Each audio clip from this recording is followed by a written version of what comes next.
100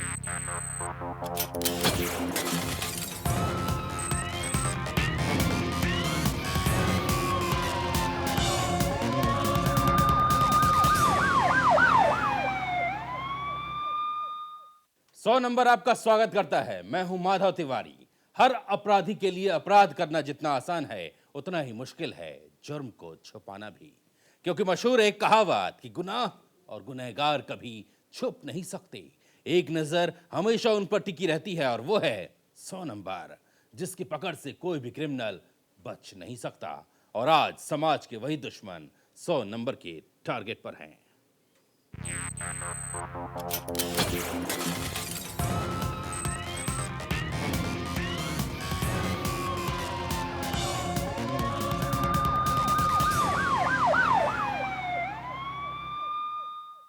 एक कहावत है कि जहां 4 बर्तन होते हैं वो बसते जरूर हैं।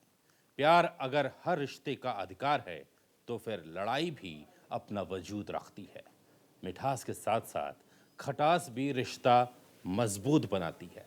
उतार चढ़ाव, प्यार, झगड़ा भी रिश्ते की तरबियत के लिए अच्छे हैं। अगर आज हम 100 नंबर में बिजनौर की जिस वारदात से आपका तारुफ करवाने वाले हैं, वो आपका दिल दहला कर रख देंगे और आप सोचने पर मजबूर हो जाएंगे कि अब उस मासूम का क्या होगा।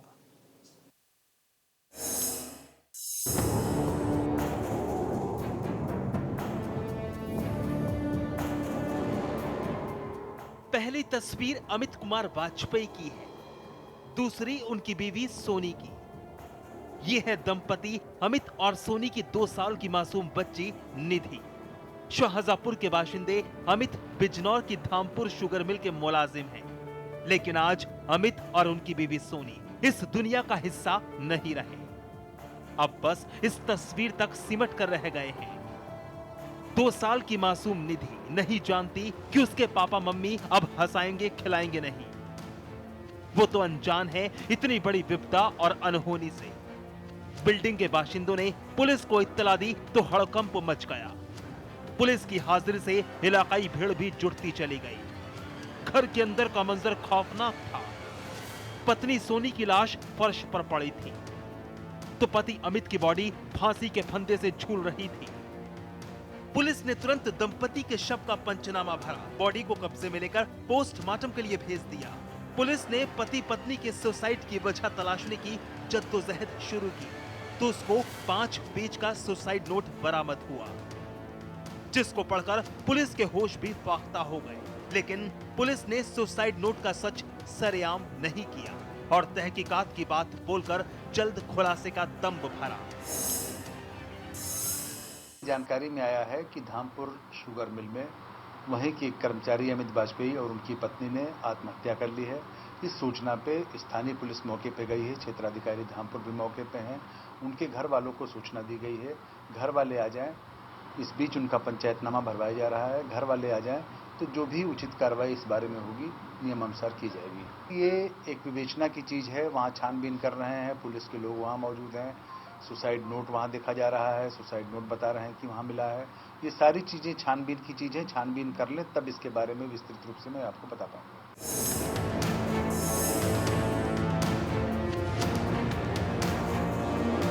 एसपी साहब तफ्तीश की बात बोल रहे हैं। शाहजहांपुर में रहने वाले अमित के परिवार तक वारदात की इत्तला पहुंचा दी गई है। मगर जब मीडिया ने मृतक दंपति के आस पड़ोस से पूछताछ की तो उनके सुसाइड की एक सनसनीखेज वजह से पर्दा उठा, जिसे सुनकर हर कोई सहम गया। दरअसल पति अमित और पत्नी सोनी के बीच 28 जुलाई के दिन कूलर को लेकर विवाद हुआ।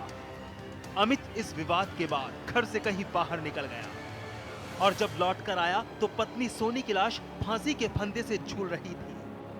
पति अमित ने पहले तो बीवी सोनी की झूलती बॉडी को उतारा, उसके बाद 5 पेज का सुसाइड नोट लिखा और फिर खुद भी उसी फंदे से फांसी लगाकर मौत को गले लगा लिया।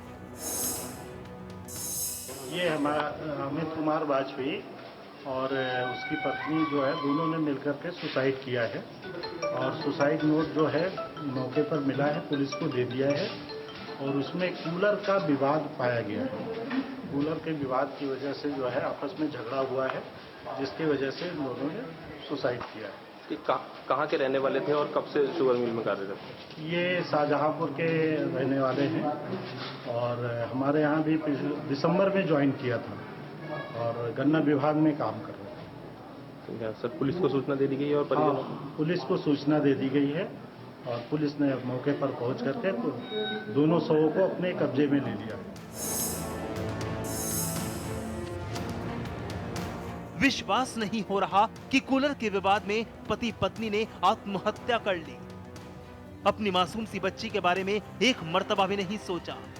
क्या सच में कूलर ही सुसाइड की वजह बना है या फिर पति पत्नी के बीच कोई और ही विवाद था जिसने खौफनाक शक्ल अख्तियार की तो अनहोनी ने दस्तक दी। फिलहाल पुलिस ने सुसाइड नोट का सच भी मीडिया से अभी साझा नहीं किया है, लेकिन वारदात की वजह चाहे जो भी हो, अब तो सवाल यही उठता है कि इस मासूम सी बच्ची का क्या होगा जिसके सिर पर ना मां का साया रहा और ना ही पिता का। Rohit Tripathi, Bijnor, national voice.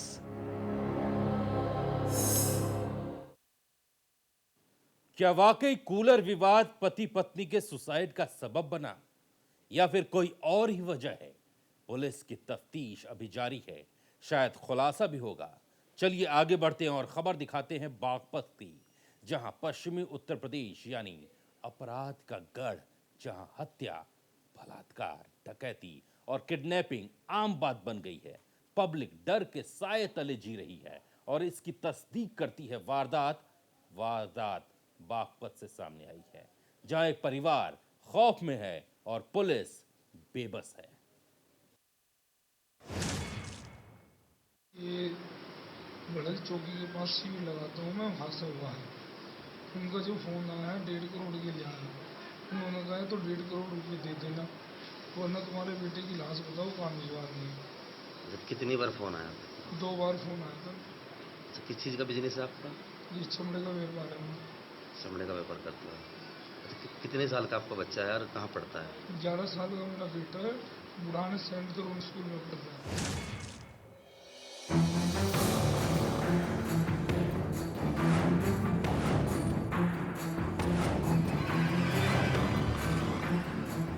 बागपत के थाना दोघट के बड़हल गांव के रहने वाले रविंद्र बदहवास हैं। घबराए हुए हैं, दिल दिमाग पर डर चस्पा है, लाजमी भी है। 11 साल का इनका बेटा आर्यन उस खतरे की जद में है जहां कभी भी कोई भी अनहोनी दस्तक दे सकती है। 2 दिन गुजरने वाले हैं, बेटे आर्यन की मुस्कान से वाबस्ता नहीं हुए। आलम यह है कि इनकी खुशियां भी छिन गई है। फिलहाल तो बस ये तस्वीर ही सहारा है बेटे आर्यन का दीदार करने के लिए, और उम्मीद जिंदा है कि जल्द ही इनके कलेजे का टुकड़ा लौट आएगा। 28 जुलाई की सुबह चमड़ा व्यापारी रविंद्र के मासूम बेटे आर्यन को कार सवार आधा दर्जन बदमाशों ने अगवा कर लिया।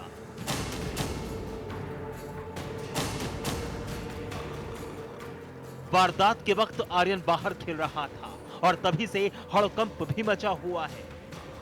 पीड़ित परिवार के मुताबिक किडनैपर्स ने मासूम आर्यन की सलामती के लिए 1.5 करोड़ की फिरौती मांगी है।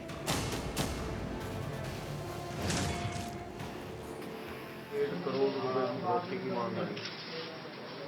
मैं जो है 2 बार फोन आया इनके पास, 50 और 70 और उसमें ये मांग रहे 1.5 लाख रुपए दे दो। बताओ आपके 1.5 करोड़ रुपए और आपके लड़के की लाश बढ़ाओ, नहीं दोगे काम। मुकदमा दर्ज करा दिया? मुकदमा दर्ज करा दिया और इस कार्रवाई कर दी। मासूम आर्यन की किडनैपिंग के बाद से गांव के अंदर सन्नाटा पसरा है। हर शख्स परेशान है, हर कोई तलाश में जुटा है कि बस किसी तरह मासूम आर्यन का पता चल जाए। इत्तला पुलिस को भी दी गई है। पीड़ित परिवार के बयान पर केस दर्ज कर पुलिस ने भी आर्यन की तलाश तेज कर दी है, लेकिन हाथ अभी तक खाली है। और जब से पीड़ित परिवार ने पुलिस को अपहरण की सूचना दी है और तब से फिरौती के लिए कोई कॉल भी नहीं आया। यानी किडनैपर्स ने 2 बार कॉल किया और 1.5 करोड़ की फिरौती मांगी। मगर अब तो अपहरणकर्ता कॉल भी नहीं कर रहे। गांव भड़ल थाना दोगट का आर्यन उत्कर्ष नाम का 11 साल का बच्चा है। इसके पिता रविंद्र कुमार ने रिपोर्ट लिखाई है कि उनके पास एक फ़ोन आया जिसमें कहा गया कि उनके बच्चे का अपहरण कर लिया गया और वो फिरौती की मांग कर रहा है। बच्चे के अपहरण के बारे में उनको कोई जानकारी नहीं हो पाई थी। फ़ोन से उन्हें पता लगा है बच्चे का अपहरण कर लिया गया है। किसी ने उसको ले जाते या किसी के साथ जाते हुए नहीं देखा। किडनैपर्स ने मासूम आर्यन को छोड़ने के एवज में 1.5 करोड़ की फिरौती मांगी है। पता नहीं आर्यन के पिता सक्षम है भी या नहीं। अपहरणकर्ताओं की डिमांड को पूरा करने में पुलिस भी दावा कर रही है कि आर्यन को जल्द सही सलामत तलाश लिया जाएगा, मगर अभी तक कोई सुराग नहीं मिला है अगवा आर्यन का। पीड़ित परिवार का डरना तो लाजमी ही है। किडनैपर्स अब कॉल नहीं कर रहे। आर्यन की भी कोई खैर खबर नहीं है। कैसा है कैसा नहीं है कुछ नहीं पता, सिवाय ये भरोसा करने के कि बागपत पुलिस जल्द ही उनके मासूम बेटे को तलाश लेगी। Vishwajeet Chaudhary, Baghpat, national voice. धोखे की बिसात पर जिंदगी बर्बाद कर देने वाली एक चाल चली गई तो महज मोहरा बनकर रह गई। जी हां, विश्वास का वध हुआ और झांसा देकर जहन पर ऐसा जख्म दिया गया तो जाता उम्र उसके दिमाग पर चस्पा रहेगा और याद दिलाता रहेगा धोखे की दास्तान को।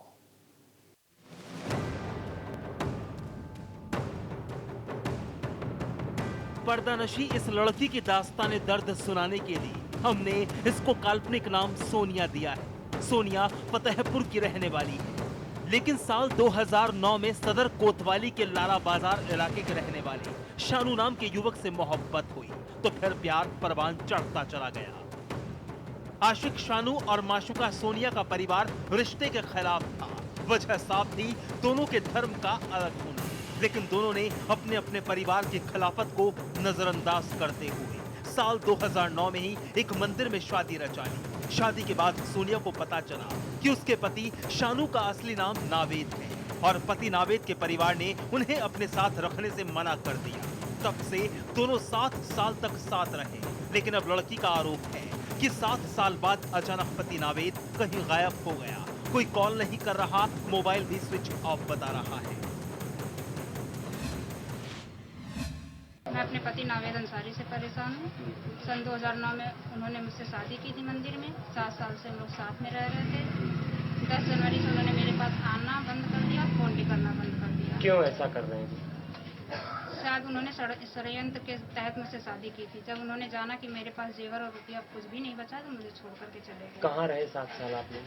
हम लोग किराए के मकान में पहले विवेक प्लाजा में रहे और उसके बाद आशियाना लॉज के पीछे।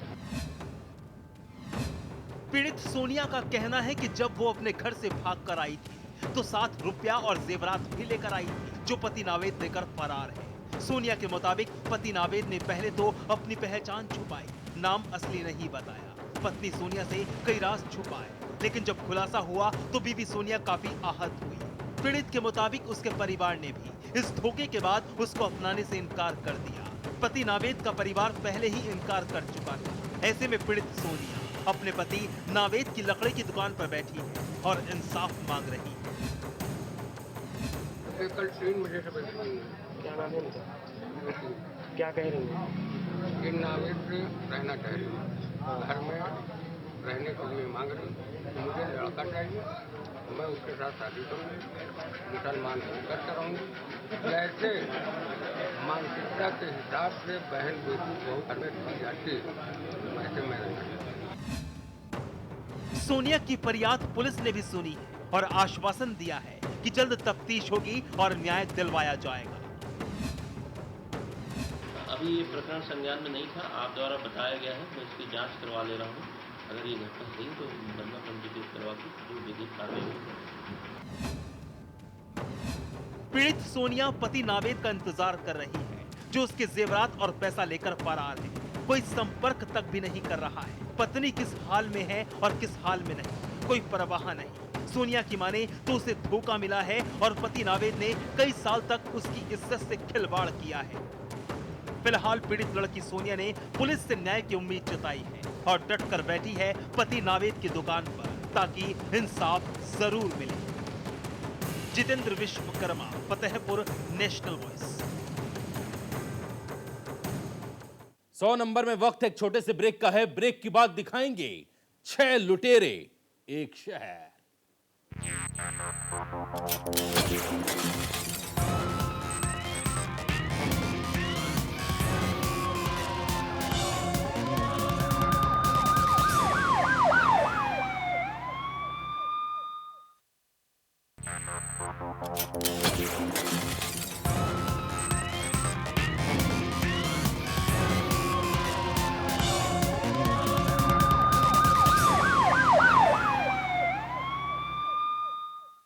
एक के बाद एक कई लूट की वारदात अंजाम दी जा रही थी। जौनपुर पुलिस हलकान थी और परेशान भी। पुलिस की डायरी लगातार दिन ब दिन लूट की वारदातों से रंगती जा रही थी, मगर हाथ खाली ही थे जौनपुर पुलिस के। और जब खाकी ने अपनी कमर कसी तो हत्थे चढ़ा वो गैंग जिसके 6 लुटेरे पहुंच गए सलाखों के पीछे। आप भी देखिए।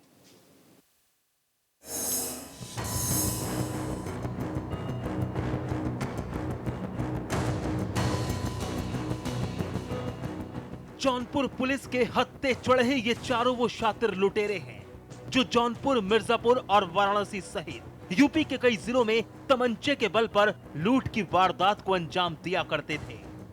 जो इनका विरोध करता था उस पे फायरिंग करने से भी ये लुटेरे नहीं डरते थे। ये लुटेरे पुलिस के लिए सिरदर्द बन चुके थे। जौनपुर के गौराबाद शाहपुर थाना क्षेत्र के हनुवाडी में 22 जुलाई को तमंचे के बल पर बाइक से जा रहे दंपति से चैन लूटने का प्रयास किया। वारदात में असफल होने पर लुटेरों ने महिला के पति को गोली मार दी थी। इस लूटकांड का खुलासा करने के लिए जौनपुर के एसपी ने जिले के गौरा बादशाहपुर, लाइन बाजार और चंदवक 3 थानों के थानाध्यक्षों की टीम गठित की और लुटेरों को गिरफ्तार करने की योजना बनाई। पुलिस ने इन लुटेरों को गिरफ्तार करने में सर्विलांस के साथ साथ डॉग स्क्वाड टीम की भी मदद ली। पुलिस इन लुटेरों की तलाश में जुटी थी कि मुखबिर के जरिए पुलिस को सूचना मिली कि ये गिरोह जिले में लूट की वारदात को अंजाम देने जा रहा है। मुखबिर की सूचना पर सक्रिय हुई पुलिस ने सभी लुटेरों को गिरफ्तार कर लिया।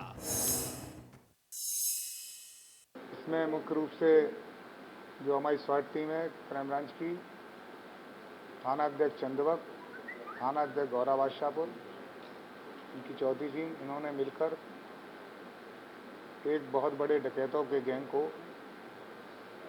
पकड़ा है। इन गैंग ने मिर्जापुर में 11 जुलाई को एक हत्या की। इसके अलावा जनपद वाराणसी के थाना चौरापुर में 2 लूट की घटना की, चंदौली में घटना की, 4 घटनाएं चंदौली में की और इस जनपद में गौरा बादशाहपुर, थाना गौरा बादशाहपुर में एक डकैती का प्रयास की घटना हुई थी। उसके बाद पूरी चीन सक्रिय हुई। इनके द्वारा जो गैंग पकड़ा गया है, इस घटना की स्वीकार किया गया है। एसपी जौनपुर ने बताया कि ये लुटेरे जौनपुर सहित आसपास के जनपदों में भी लूट की वारदातों में वांछित चल रहे थे और मिर्जापुर में इन्होंने लूट के दौरान गोली मारकर एक युवक की हत्या भी कर दी थी। और इसमें एक व्यापारी की उन्होंने हत्या भी की मिर्जापुर में, थाना अदलाट में 6 जुलाई को। थाना सोलापुर में 2 लूट की थी, उसमें एक सब इंस्पेक्टर जो अपने परिवार के साथ छुट्टी पे आए हुए थे, बिना शस्त्र के थे, सादे वस्त्रों में थे, उनके साथ भी लूट की थी। इस सारी घटनाओं की इन्हें स्वीकार किया है और इनके पास से जो बरामदगी है वो मैंने आपको बता दी है। पकड़े गए लुटेरों ने भी पुलिस के बयान पर मोहर लगाते हुए बताया कि असलहे के बल पर आसपास के कई जनपदों में लूट और लूट में हत्या के प्रयास की वारदातों को अंजाम दिया। हम लोग की गाड़ी आगे निकल गई तो वहाँ से हम लोग रिटर्न लेके आए। क्रॉसिंग के 200 मीटर पहले या 50 मीटर पहले उसको रुका लिए। उसको रुकवा लिए, वो रुकवा करके हम गए चैन लेने तो आसिफ थोड़ा दूरी खड़ा था, अमन भी थोड़ा दूर खड़ा था। चैन लेने गए तो मेरा हाथ पकड़ लिया। मेरा हाथ जब पकड़ लिया तो मैं हाथ छुड़ाया। हाथ छुड़ा के तो हाथ जैसे ही हाथ छुड़ाया तो मंजीत ने आवाज़ लगाई कि मार गोली साले को। जब गोली मार दो आवाज़ लगाई तो हमने गोली मार के तुरंत हम वहाँ पर रुके नहीं थे। वो आदमी घुमा के गाड़ी चले गए, हम उसके बाद निकल गए।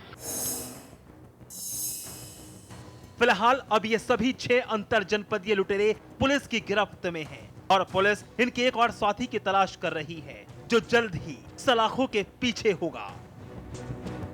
Miraj Ahmed, Jaunpur, national voice. एक इंसान किस कदर अपना आपा खोता है और किस तरह इंसान के खून का प्यासा बनता है, इसकी ताजा तस्वीर हम आपको दिखाने वाले हैं, जो महोबा से सामने आई है, जहां मामूली सी बात पर 2 शख्स ऐसे भिड़े कि खौफ पसर गया।